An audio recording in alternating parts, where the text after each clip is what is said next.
लोकसभा चुनाव को लेकर जहां सभी राजनीतिक दलों में प्रचार प्रसार को लेकर भागम भाग की स्थिति बनी हुई है, वहीं इस बार चुनाव में अपनी साख को बचाने की बड़ी जिम्मेदारी पार्टियों पर आन पड़ी है। इस बार के चुनाव में सभी राजनीतिक दलों के शीर्ष नेता ये गौर करेंगे कि आखिरकार किस वार्ड या बूथ स्तर पर कितने मत पड़े।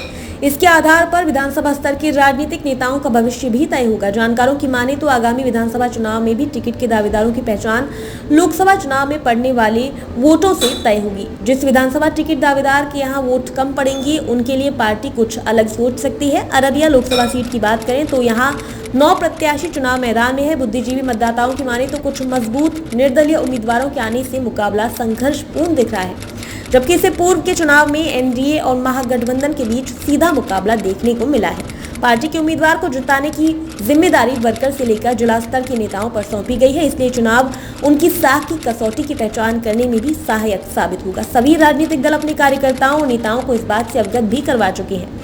अररिया लोकसभा सीट में कुल 6 विधानसभा क्षेत्र आते हैं। इसमें 3 पर भाजपा तथा एक सीट पर राजद, जदयू और कांग्रेस के विधायक काबिज है।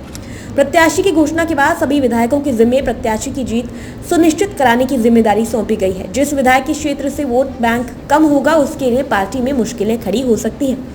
ऐसे में विधायकों के लिए बाजी लगाना जरूरी रहेगा। यही हालात अन्य राजनीतिक दलों में भी है, जिसके कारण पार्टी के नेताओं और कार्यकर्ताओं में बेचैनी देखी जा रही है। 2025 में विधानसभा का चुनाव होना है, इसके लिए कई नेता टिकट की जुगत में अभी से लगे हुए हैं। वहीं कई नए चेहरे टिकट को लेकर बीते 1 साल से मेहनत कर रहे हैं। सबसे ज्यादा होड़ सत्ताधारी पार्टी से टिकट पाने वालों में लगी है। अब लोकसभा चुनाव के दौरान उनकी असली परीक्षा होगी। लोकसभा चुनाव के बाद प्रत्याशी के पक्ष में हुए मतदान के आधार पर प्रत्याशियों का चयन किया जा सकता है। ऐसे में लोकसभा चुनाव के दौरान हर नेताओं को अपनी साख का प्रदर्शन करना होगा। अन्य दलों में भी ऐसी ही स्थिति बनी हुई है। इस लोकसभा चुनाव में किन नेताओं की कैसी जनाधार है, ये आने वाला समय ही बताएगा।